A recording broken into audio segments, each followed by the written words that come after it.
आमा त्यो मान्छेहरू किन आमा आमा भन्दै सामान किनिरहेका छन्? ल लाटा भोलि आमाको मुख हेर्ने दिनु हो नि त, त्यसैले। ए हो र? अँ, के कस्तो सामान दिन्छ?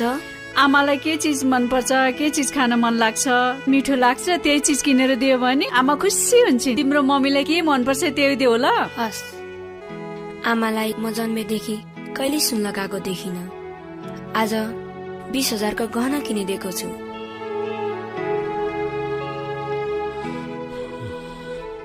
यत्रो पैसा कहाँबाट ल्याइस् भनेर सोध्नु होला।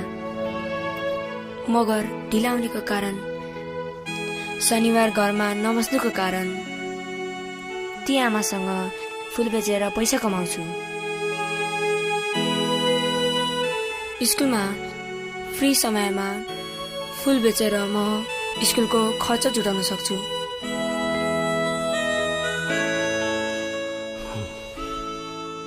फुल लिनुहोस्, बाबु। फुल।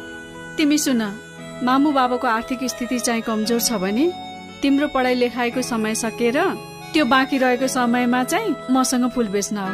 अनि त्यसपछि अलिअलि पैसा रकम जम्मा हुन्छ, अनि तिम्रो मामु बाबालाई लगेर देऊ ल। त्यसपछि मैले आफ्नो पढाइको जोहो गरे, फुल बेच्न थाले। फुल बेचेर अलिअलि पैसा कमाए। त्यो पैसा आमालाई राख्न दिएको छु।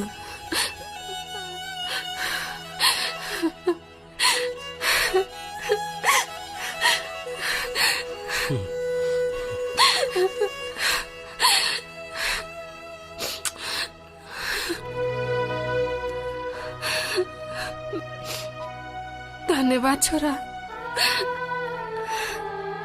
हामीले त सोचेका थियौं हाम्रो छोरा काम नलाग्ने भयो भनेर,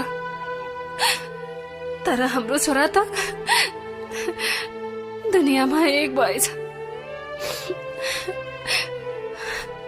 सबै छोराहरू तिमी जस्तै जान्ने भइदिएको भए